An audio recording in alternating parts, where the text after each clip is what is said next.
Now that Escape from Tarkov Arena has officially launched, I figured it is officially time for me to make a settings guide about it.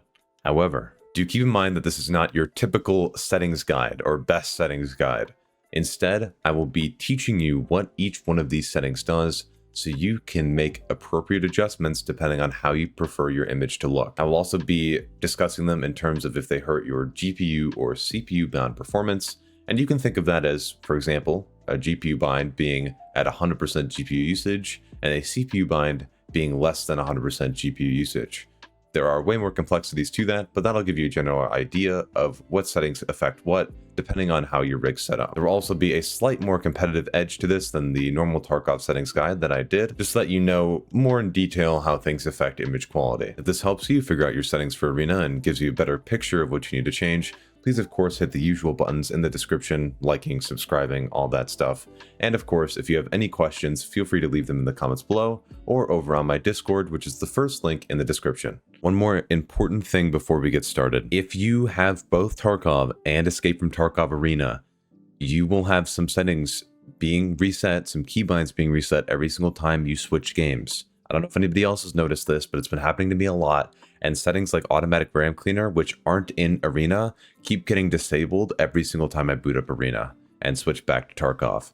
I don't know what the deal is here. They're trying to keep feature parity, but it seems like the settings just are forced to be the same for both games, and it's getting kind of annoying. Just keep that in mind when you're changing these settings, as you'll likely have to consider what you're running in Tarkov and Tarkov Arena as well, unless you want to change the settings every single time. If there's ever a fix for this, I'll be sure to make a video on it. But anyway, let's keep going. Now that all the blabbering's done, let's get straight into the settings. The first thing that you'll see when you open these settings is going to be in the Game tab, and that's only use physical cores. This essentially disables hyperthreading for the game. If you don't know what that is, every single CPU nowadays, well, for the most part, has hyperthreading on it, meaning that every single core has 2 threads of commands being sent to it at once. This ensures that the game uses only 1 thread on each core at a time, so it doesn't have to jump back and forth between processing stuff on one thread versus the other for any given core. This should theoretically reduce the amount of stuttering that you get, but it really does depend on a system-by-system basis if this helps you. I cannot tell you if this will. It doesn't affect image quality though, so feel free to test it for a match or two and see if it helps you out. Since we're talking about competitive settings though, please ensure that you have head bobbing set to the lowest possible setting, as that's definitely not helpful. Now that we talked about that though, all these other settings up here are simply personal preference, and we can switch over to the graphics tab. This is the most important out of all the tabs, and the one that we'll be spending the most amount of time on. Starting off with screen resolution, you should ensure that this is set to the base monitor's resolution. So for example, if you're playing at 1080p, and if you have a monitor that's at 1080p, ensure that this is set to that resolution. Since I have a 1440p display, I ensure that that's set to 1440p, 2560 by 1440, and you're good to go. Reducing this does improve your performance in GPU bound scenarios. However, there are other alternatives to this, such as the Upscalers down here, which we'll get to later. These do the same thing, lower the resolution, but instead have an algorithm that upscales it to make it look closer to your monitor's native resolution. We'll get to those in a little bit though. Next is screen mode. You've probably heard in other videos that full screen is the way to go, as it can improve your performance. But what's more important and more, well, proven is that full screen does reduce your latency. So if you can afford to play it in full screen and don't mind any issues you might have on tabbing out depending on the specs of your system, then you can go ahead and go with full screen and get the great reduction in latency that can offer. If you're like me though and you tab out a lot, you can run Borderless, but you do have to handle the slight latency penalty. If you want the best in-slot setting here, it is full screen.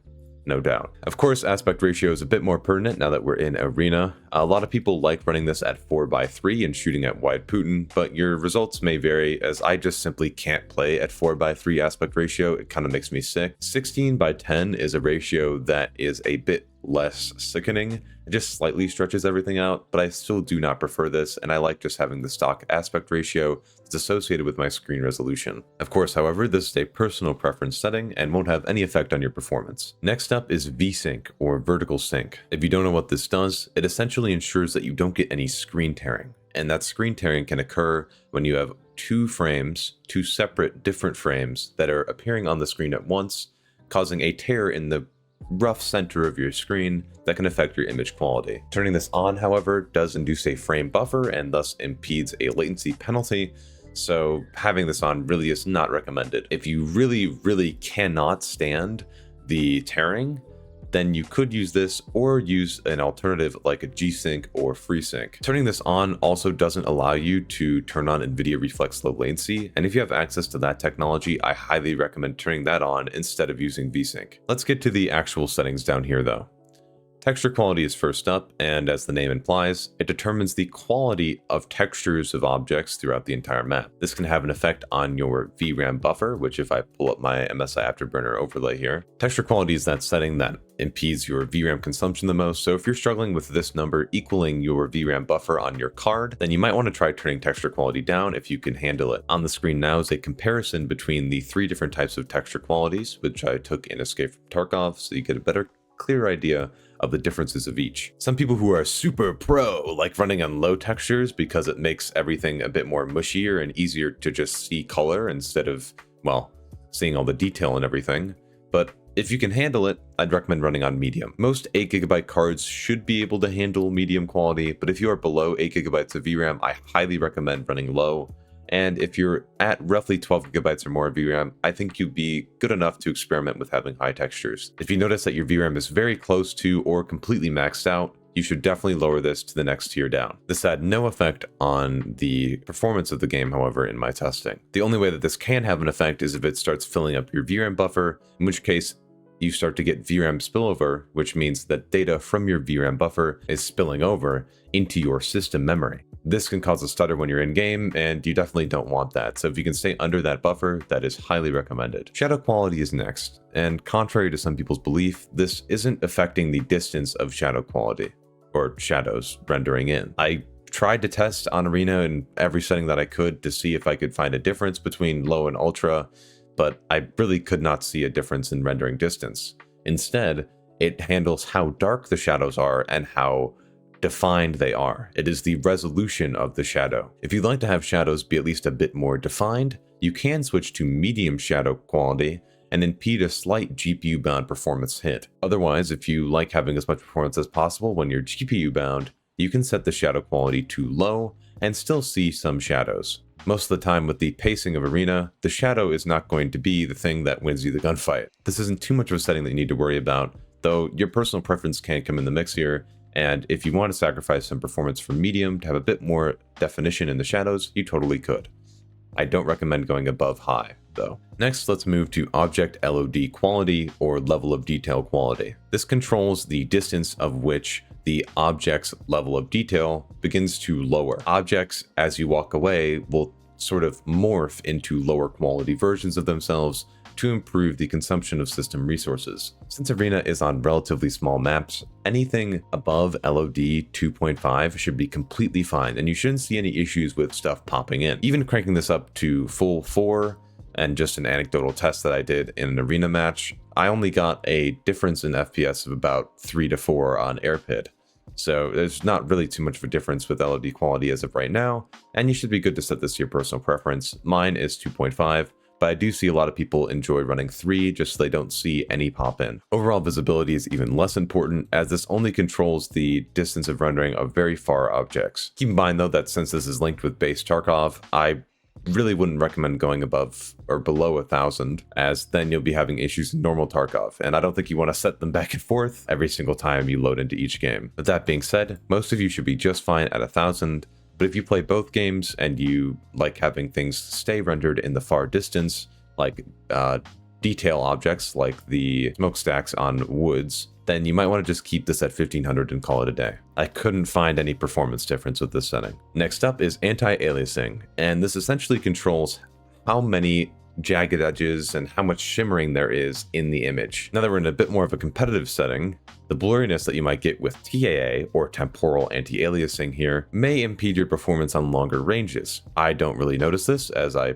have my sharpness a little bit cranked up to combat this, but if you don't want to deal with a little bit of blurriness that TAA can offer, FXAA, or fast approximate anti-aliasing, can do the job without introducing any of that blur, as it does all of its work within the same frame, whereas TAA collects data over several frames. Some people really do like having it set to off, just because then they don't have any anti-aliasing, all the pixels are how they should be, and that supposedly helps them spot players, but for me it's just way too distracting, and I need to have at least some sort of anti-aliasing, just because the image can just look really bad without it. So if you want something that's light on performance in GPU-bound scenarios, while still ensuring that you get some sort of anti-aliasing, you can go ahead and choose FXAA. Or if you have the GPU-bound headroom to spare and you don't mind losing a couple FPS even if you're GPU-bound, you can go to TAA high and then enjoy that really high quality anti-aliasing at the cost of a little bit of blurriness that can be combated with PostFX and Sharpness. Resampling is something that I simply skip over, as instead of downscaling here,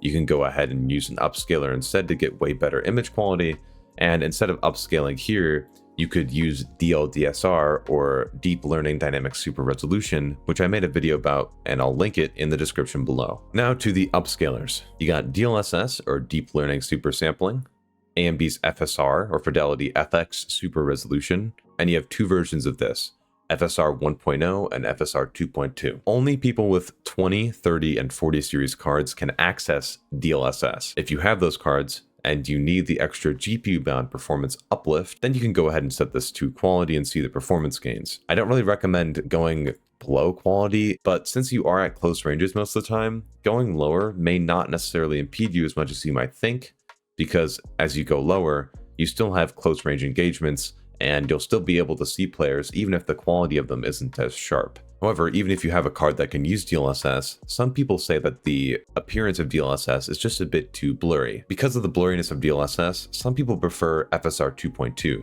It operates on the same temporal nature as DLSS does, except it doesn't use the fancy tensor core AI magic jutsu that DLSS does, and thus can run on a lot more cards. There is a lot more flickering and lack of image stability on FSR 2.2 though, so it is really a trade-off on which one you want to go with. The one that I don't recommend though is FSR 1.0, and though some people prefer FSR 1.0 due to its spatial upscaling nature, which means that it doesn't get any temporal data in the upscaler, I think the overall image quality, even at ultra quality, is just too low to be considered. Of course though, you can still play around with this, and as you probably noticed as I'm talking, there has been footage showing all three of the upscalers in action, so you can compare the images and see for yourself which one you like. Keep in mind though that this changes depending on what resolution you play at, so it's good for you to go ahead and test it yourself as well. Keep in mind as well that you can adjust how all of these image upscalers look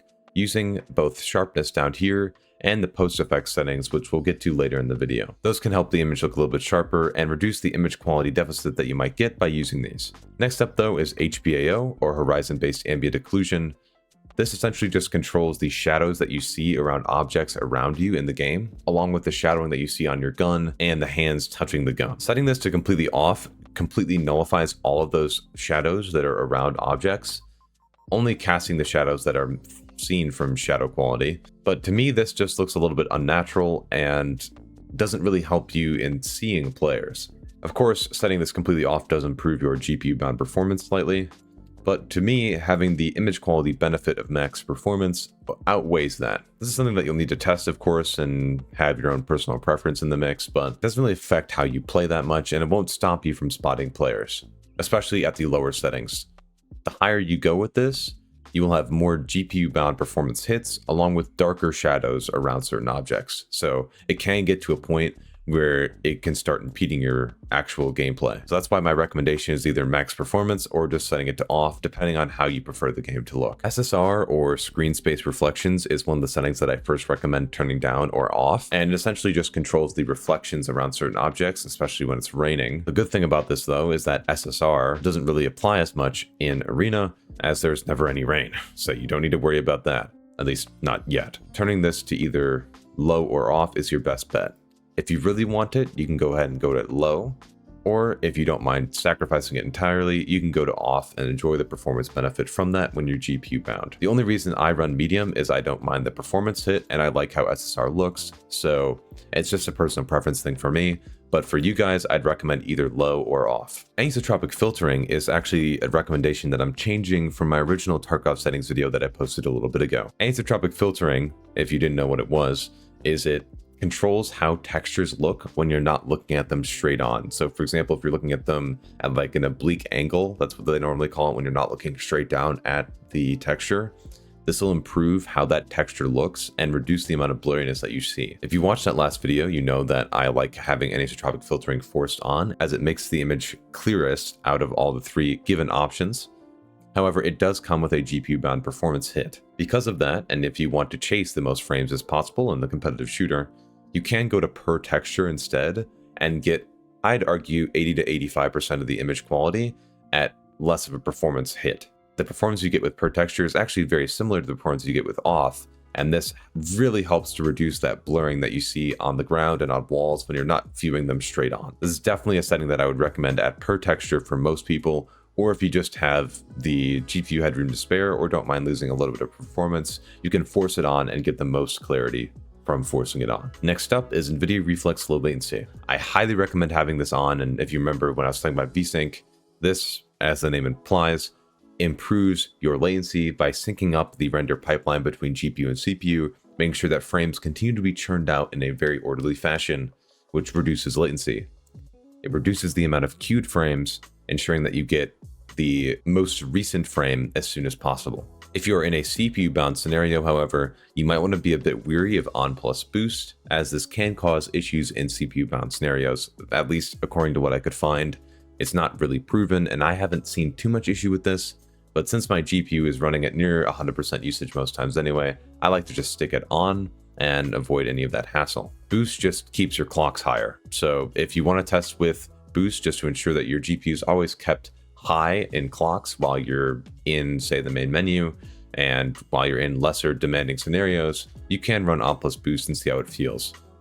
I'd recommend running both, and whichever one feels better to you, keep it that way. I do not recommend running it off, however. Sharpness is simply personal preference, so you can set this to whatever you like to help with either DLSS or your anti-aliasing. And then you can rule out Z-blur, which blurs the edges of your screen or blurs objects close to your screen. It's kind of like a depth of field effect for your gun almost. You can rule out chromatic aberrations, as nobody likes that painkiller effect. And you can rule out noise because you don't want noise in your image when you're trying to, see PMCs. And that leaves high quality color, grass shadows, and MIP streaming. High quality color is something that I've been experimenting with and trying to see more of a difference with. Essentially, it just improves the quality of colors. But what a great definition, holy. What I meant to say is that it improves the smoothness of colors on your display. It affects it most when you play at like really high contrast or just really high saturation, along with higher brightness and gamma. And I still haven't been able to see much of a difference with it in my testing, but I want to try to play with it for a while and play with it on, just to see if I can notice any differences in the image quality and make a better video for you guys in the future regarding this setting. Make sure you're subscribed to keep in tune with that and see when that goes live. I'll be doing more deep dives into specific settings as we get further into the wipe, so stay tuned for that. Grass shadows is also something that I would say is personal preference, though it does have a slight impact on your GPU-bound performance as the name implies, it puts shadows on your grass. I mean, yeah, whoop-de-doo. This can help you see PMCs in, for example, when they're proning in grass or in bushes, as it'll increase the amount of variety in colors and make it darker and they'll stand out a bit more. But if you don't like that, you can always just keep this off and you'll get more performance as a result, though not much. MIP streaming is a really tricky one, as it can either help you or just completely annihilate your textures and make them look so oily that you're never going to want to play with that setting on ever again in your life. I'm trying to find the specific sort of binds of when it starts to look like utter crap. But if you don't know what MIP streaming does, I do have a full video about it linked in the description. But the TLDR is that it adjusts what textures are being displayed on your screen and streams them directly from your drive to reduce your VRAM buffer usage. It does take a slight hit on your CPU-bound performance though, as your CPU is the thing that's in charge of maintaining that, and it'll stream textures in and out as needed. This can improve your VRAM and subsequently RAM consumption, as then you won't have textures being spilled over into your RAM as often. However, like I did just say, it can reduce your CPU-bound performance, and if it just doesn't have enough memory to work with, it looks like this. So, yeah, I don't know if I really recommend this, but if you are struggling with VRAM usage, you can always try this and see if it helps. If it looks like Play-Doh, though, I mean, if you're fine with that, you can run it, but I would not recommend that. Let's go to PostFX next. These are my PostFX settings. you can feel free to copy them, except clarity and adaptive sharpen. Clarity and adaptive sharpen can impact your GPU bound performance, as seen in this video. So be careful when putting on these settings, as it can impact your performance quite substantially actually, but it all depends on your specs. Brightness, saturation, colorfulness, and luma sharpen are all personal preference. I couldn't find any difference in any of these, though clarity and adaptive sharpen are the ones that you want to look out for. I think I should have looked up the numbers, and I'll correct this in editing if I got it wrong, but I believe color grading and colorblind mode also had slight impacts in performance, but it really wasn't enough for me to tell you not to use it, so just keep that in mind as well. And finally, we're going to binaural audio. I may do some additional testing later in the wipe to see how much this impacts your CPU bound performance again, but as far as testing last wipe is concerned, there wasn't much issue in the CPU bound performance hit that this gives. It's very, very minor and almost not measurable, so you can go ahead and set this to whatever your preference is regarding the audio. And yes, I know the issues with audio are a problem, but you know, in general, in terms of performance, this is personal preference. But yeah, that is pretty much every single setting in these menus. I hope it helped you see the differences in the settings and get a better understanding of what you should change for Escape from Tarkov Arena. If it did, of course, hit the buttons in, you know, like, subscribe, leave a comment if you need help. And of course, if you do need any further assistance or have big questions, you can go ahead and head into my Discord. There's a bunch of people, including myself, that can help you out in there. So feel free to join that. And there is a role in there so you can choose to not be pinged now. So yeah, I know that was an issue, but that's resolved. So yeah, I hope this helped you a lot, and thank you so much for all the support on the most recent video. I'll be working on more deep dives on certain settings starting soon, most likely. And yeah, thank you so much for your assistance with all the channel and everything I'm watching. That sounds so official, but you know what I mean. God, for now, guys, I'll be streaming whenever the night this video goes live. I'll be streaming. And I'll be streaming every single Friday as well at roughly 6:30 p.m. CST, hopefully with some streams in the mix for European people as well that are a bit earlier. I hope this helped you guys. I know it was very similar to the Tarkov settings guide, but I wanted to make this for Arena as well so people would have a reference for that too. And yeah, for now, this is Clem, clocking out. Later.